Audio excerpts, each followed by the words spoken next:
Bonjour à vous les Actunautes en direct depuis le Yachting Festival de Cannes 2025. Devant moi, le Targa 46 2025. C'est une grosse évolution du Targa 46 qui est le flagship du chantier finlandais. Je vous propose de découvrir ce bateau avec François Blossier, le directeur de la SNIP. C'est l'importateur français de Targa, les 4x4 de la mer. Bonjour François. Bonjour Nicolas.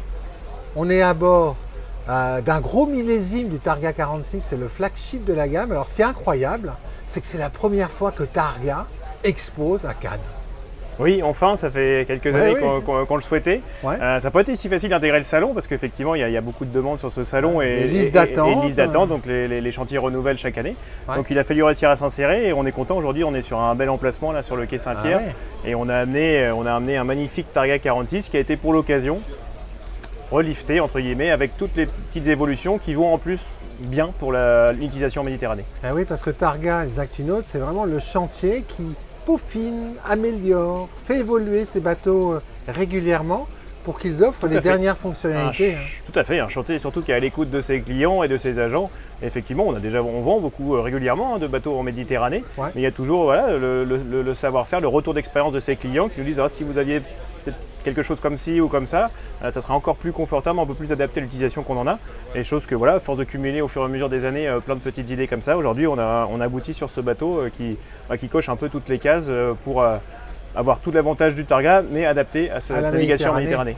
Et en fait, on va voir toutes ces adaptations qui font qu'un Targa, en fait, c'est un bateau qui va pouvoir aller de la Baltique à la Méditerranée en s'adaptant avec des fonctionnalités qu'on ne prend pas forcément selon son programme de navigation. Et là, on a un bateau très, très méditerranéen. Alors, la première chose qui est impressionnante pour un bateau méditerranéen, c'est cette plateforme de bain. Déjà, on a cette plateforme de bain qui permet de faciliter l'accès à la mer, donc que ce soit pour la baignade, pour les jouets de plage comme on peut avoir, les paddles, toutes les choses qu'on peut trouver sur ce type de bateau. Sécurisé pour l'accès à cette plateforme. Sécurisé avec toujours ce portillon. Beau portillon. La possibilité de mettre également une annexe sur cette plateforme. Ouais. À savoir qu'il existe aussi une plateforme rétractable qui peut descendre immergeable. aussi. Immergeable, tout à fait, qui peut descendre sous l'eau, soit pour l'annexe, soit pour aussi faciliter encore plus l'accès à la mer. L'accès à la mer. Là ici on retrouve une passerelle télescopique hydraulique. Ouais. Donc ce modèle-ci en fait il se rentre et ensuite il pivote. Je vais vous montrer, il vient tout simplement ici. Une fois rentré, il vient tout simplement pivoter et se mettre sur la marche. Donc il remplace la marche et vraiment se rendre discrètement. Il faut savoir qu'il existe d'autres passerelles aussi qui peuvent rentrer dans la cale moteur. Il y a plusieurs versions, mais voilà, le bateau en tout cas a été préparé pour ça. Ouais, tout à fait. C'est une belle passerelle en plus. Exactement. Alors l'autre chose aussi, c'est ce carré de cockpit qui est impressionnant parce qu'on est sur un 46 pieds, les Actunautes, et vous allez voir la capacité d'accueil proposée, elle est incroyable. On a tout à fait, alors là, gros changement effectivement, c'est surtout ces coussins, ces assises en L très confortables, très larges avec des beaux dossiers, c'est des choses qui étaient demandées. Ouais. On a deux cockpits ici, deux tables différentes, deux espaces, on peut mettre l'une ou l'autre, les tables sont rangées dans les coffres à proximité. Et vous êtes plus nombreux, vous souhaitez passer à table et vous voulez réunir ces deux tables, c'est vraiment très simple. Il suffit de retirer cette table là. Tout simplement de mettre les pieds à un autre endroit, donc, par exemple juste ici. Hop. Et je positionne la table.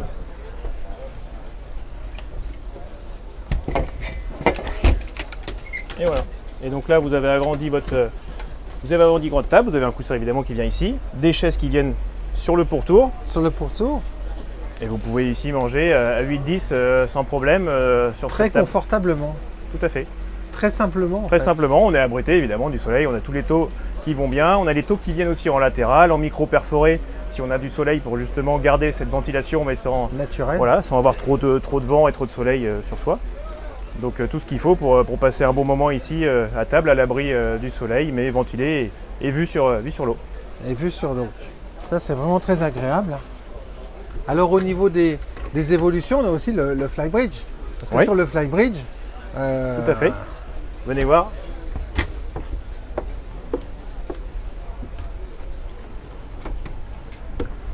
Déjà, il y a tout un salon qui a été aménagé en fait. Tout à fait, cette belle méridienne qui est une nouveauté également. Cette méridienne nous permet d'être allongé, dos au vent, profiter Allez, je m'installe les actunautes.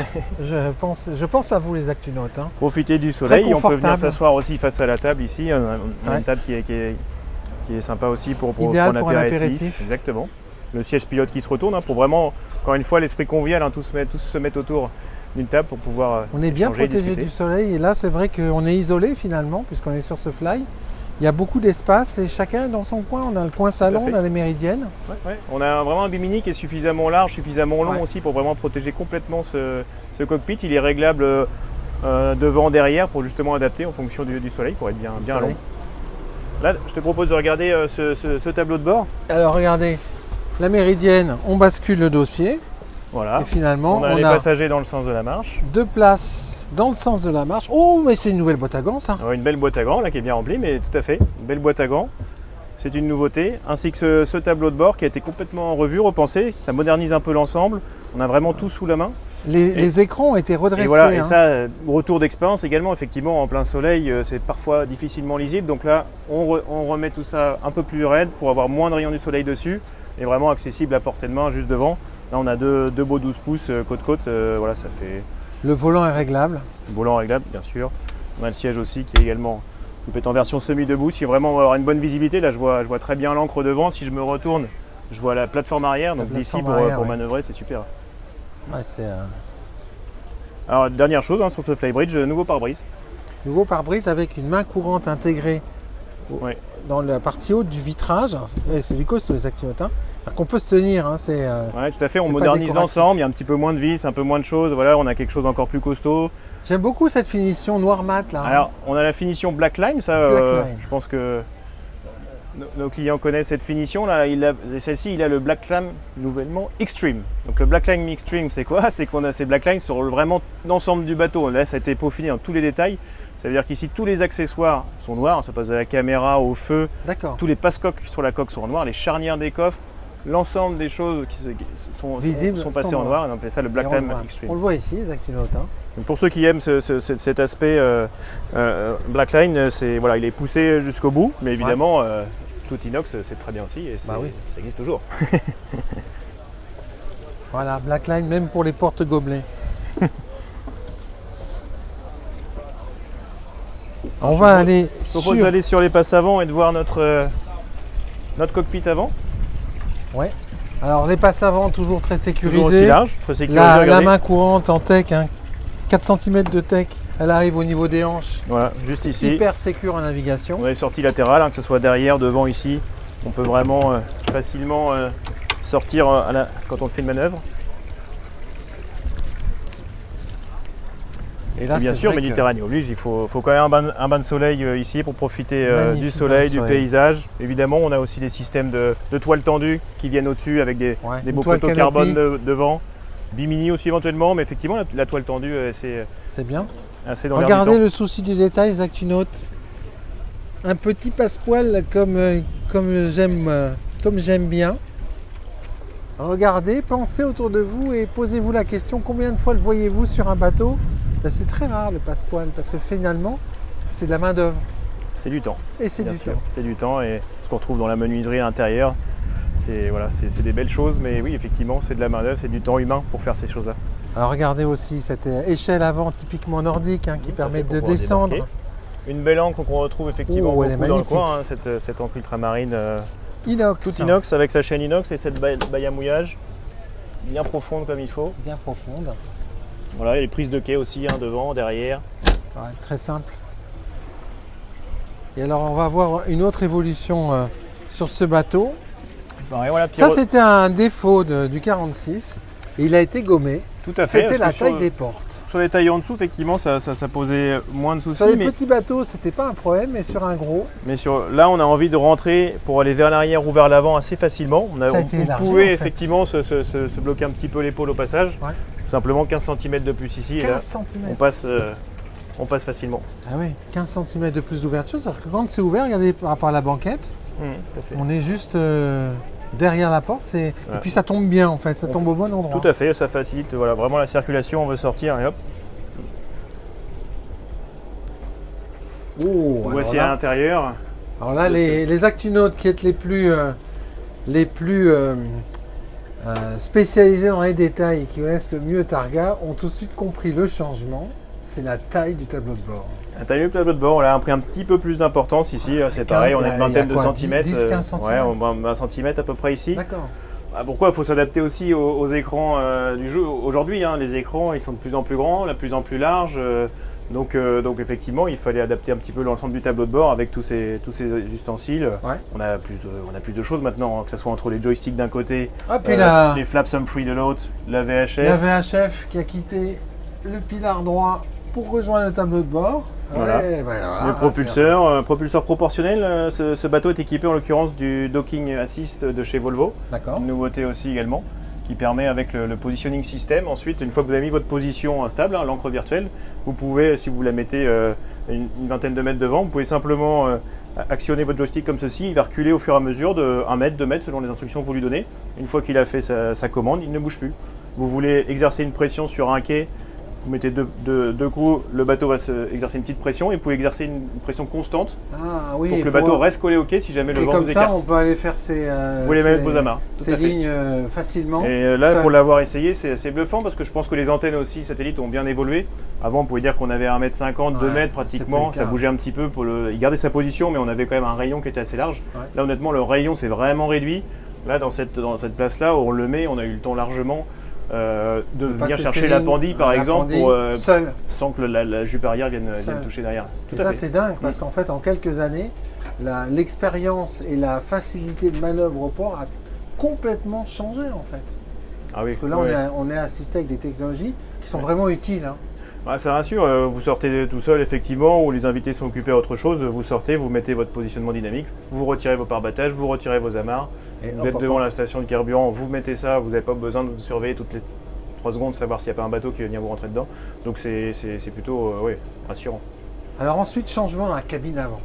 Nouvelle évolution dans la cabine avant, là c'est purement... Toujours le tech, les actuels, parce que vous êtes derrière votre écran, mais vous ne le sentez pas. Dès qu'on est rentré, cette odeur de tech qui est on a l'odeur de tech, cette fraîcheur aussi, bon évidemment, Méditerranée chez Climobile, on a un super système de clim là dans ce bateau, donc on est vraiment bien au frais. Mais oui, on a toujours cette odeur de tech. Et cette finition, alors là, c'est vraiment c'est des détails, mais vous voyez ces moquettes, par exemple, on n'a pas l'habitude de voir des moquettes comme ça dans les Targa. Voilà. Petite touche de style méditerranéen avec ces moquettes. Oh! Alors, il y a plusieurs choses. Il y a quand même effectivement tous ces meubles ici très modernes, équipés. Alors on lit le côté pratique pour gagner en rangement et le côté aussi esthétique. On voit que ça apporte vraiment toute la légèreté sur ces meubles en tech ici. On voit que Targa a fait même des draps maintenant. Ah, on connaissait les assiettes, les couverts et les verres. Voilà, on a un beau... Si vous n'avez pas de Targa et que vous voulez quand même des draps, vous pouvez avoir des draps Targa. C'est le début de la propriété d'un Targa. Oui, tout à fait. La famille Carpelan travaille beaucoup aussi maintenant sur l'aspect design et rapporte encore plus de choses vraiment pour équiper ces bateaux. Avec tous ces détails de finition et les actunotes. Là, regardez, hop, là, on a une petite banette qui est toujours bienvenue pour une personne supplémentaire ou pour mettre des bagages. Et puis on a des penderies. Il y a aussi des changements dans la cabine arrière, je crois. Oui, on va aller voir cette cabine arrière. Sur le carré, simplement, ce qu'on peut remarquer, c'est un vent de fraîcheur, de modernité. On sent que le bateau a été éclairci sur pas mal de choses. On a un beau choix de tissu ici, un beau corian gris assez moderne. On a un plafond blanc. Très beau le tissu, hein. Très très beau. Alors regardez, là on a un passepoil gris velours sur un tissu relief en fait. Hein. Et là juste au-dessus, pendant que tu es ici, regarde, je peux te montrer cette télévision pop-up qui sort toute seule. Et regardez la finition à l'intérieur du coffre, c'est la même qu'ailleurs. Incroyable. Tout à fait, la télé vient, le meuble tech vient flush ici pour que ça soit aussi joli en position sortie. Voilà.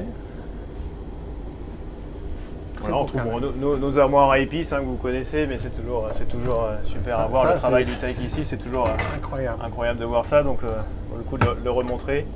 Une petite hotte ici, des becs pleins à induction 1000, lave-vaisselle, four, frigo évidemment. Toute la vaisselle aussi fournie avec le bateau. Ouais. Ces petites étagères qu'on n'avait pas trop l'habitude de voir aussi ici, très pratiques. Et qui sont pratiques parce que ça permet de mettre plein de bazar. Tout à fait. Et ici, la petite armoire pour mettre les vestes ou les gilets. Voilà, avec étagère aussi en dessous, ranger du matériel. Hop. Et donc je te laisse aller voir cette cabine arrière. Accès sécurisé avec cette belle main courante inox. Hein. On reprend la moquette. Oui. Éclairage, on voit les petits éclairages LED aussi d'ambiance. Une banette, ça c'est style. Oh, alors là, regardez ça, les Actinotes, comme c'est sympa. 2 lits doubles avec une petite. Une demande également de lits séparés avec une jonction centrale, beaucoup de largeur, des rangements partout.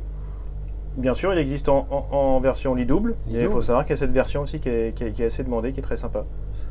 Super sympa en fait. Voilà, avec évidemment encore toujours penderie, rangement partout, les tiroirs sous les lits. C'est magnifique, hein. Elle est très belle dans cette finition. Tout à fait. On n'oublie pas que le 46, là on le voit en version 2 cabines, mais bien sûr il existe en version 3 cabines. 3 cabines, oui. Et dans ce cas-là, quand il est en 2 cabines, tout l'espace de la cabine est dédié à quoi? Alors sur la version 2 cabines, en fait, on a la cabine arrière qui est dans le sens ici de, on va dire, de la marge du bateau. D'accord. En version 2 cabines, le lit double est pivoté à 90 degrés. D'accord, donc en fait elle est un petit peu moins profonde. On Plutôt. perd également le lit simple qu'on a vu dans la cabine avant, juste avant. D'accord. Donc simplement, voilà, c'est l'espace central qui est occupé par cette cabine. Elle est magnifique, hein, cette cabine. Et, je ne sais pas ce que vous en pensez, les Actinotes. Commentez, dites-nous, donnez-nous votre avis. Je trouve que c'est magnifique. Belle salle d'eau. Et alors la porte arrière, hein, indispensable sur un bateau méditerranéen. Deuxième station pour ces manœuvres de port, ça c'est toujours pratique aussi. On en a même plus, on a 2 stations effectivement, poste principal, poste de pilotage intérieur, flybridge. Ouais. Et là on en a même 2 de chaque côté, 2 joysticks de chaque côté. C'est-à-dire que si on est amarré à bâbord ou à tribord, on a toujours un poste de pilotage à disposition sous la main. Ça vient du monde des yachts. Hein. Ça, c'est super parce que pour changer de poste, en plus, vous mettez le positioning system sur un poste. Il n'y a pas besoin de courir pour aller chercher l'autre poste. Vous allez tranquillement, vous reprenez la main sur le poste. Ce que j'ai fait hier, vous arrivez ici, vous finissez votre manœuvre pour bien avoir la vision sur votre plateforme qui est juste ici. Plateforme arrière. Tout à fait. Alors cette nouvelle version, ce gros millésime du 46, il est d'ores et déjà disponible à la commande, François? Il est disponible à la commande, évidemment. Il est même disponible de suite. Ce bateau vient d'arriver tout fraîchement du chantier. Il aura 3 heures de moteur. On a juste fait 2 sorties là actuellement. 3 heures de moteur. donc ce bateau déjà est disponible. Et puis évidemment sur commande, bien sûr, avec toutes ces évolutions. Et encore plein de choses qui peuvent être customisées à l'envie des clients. Et voilà, selon leur utilisation qu'ils auraient en Méditerranée. Donc les Actinotes, vous avez compris une chose, hein, si ce modèle-là vous intéresse, il est temps de venir. Il est temps de prendre votre téléphone et de contacter la SNIP. On vous trouve où la SNIP? Nous, vous nous trouvez toujours dans notre siège social, donc qui est à Ouistreham, en Normandie, près de Caen. Ouais. À côté de ce siège social en Normandie, on a un nouveau bâtiment, une nouvelle entreprise, VRD2, la manufacture qui est sur Caen.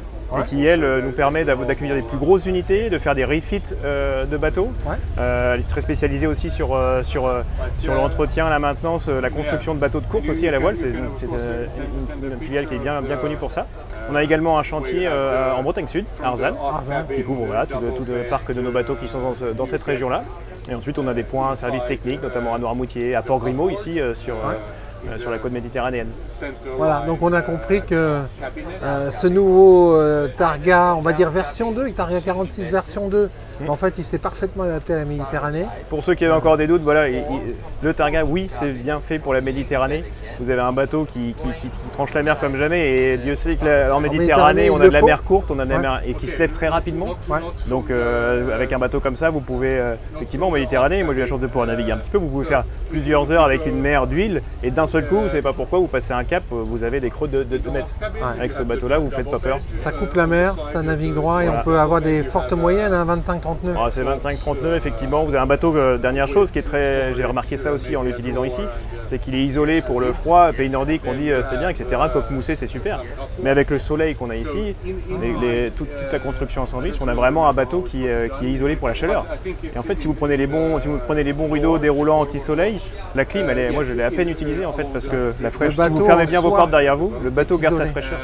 Le pare-brise, vous n'avez pas un pare-brise énorme qui fait rentrer la chaleur. Inversé, donc protection contre le soleil. Casquette, tout ça, ça protège du soleil. Et en fait, c'est hyper intelligent pour la Méditerranée, au contraire de ce qu'on peut penser. Dernier point quand même sur les moteurs, on a quoi sur ce bateau? Alors ici on a 2 IPS 650. D'accord. Et petite nouveauté sur les versions, donc il y a version 600, 650 en IPS, aussi IPS 800 pardon, possible sur ce bateau. Petite nouveauté sur les embases DPI, on a les nouveaux moteurs D6 480 maintenant sur les embases disponibles. Donc ce qui permet, si un client souhaite les embases avec une grosse motorisation, c'est possible maintenant aujourd'hui. Alors vitesse de pointe, vitesse de croisière? Vitesse de croisière toujours 25 nœuds. Si vous prenez les plus grosses motorisations, vous pouvez espérer faire 27-28 nœuds en croisière. D'accord. Et vitesse de pointe, effectivement, avec le 480, on peut espérer un petit 40 nœuds. Là aujourd'hui, avec le 440, on est à 36-37 nœuds à peu près. C'est un bateau d'exploration rapide.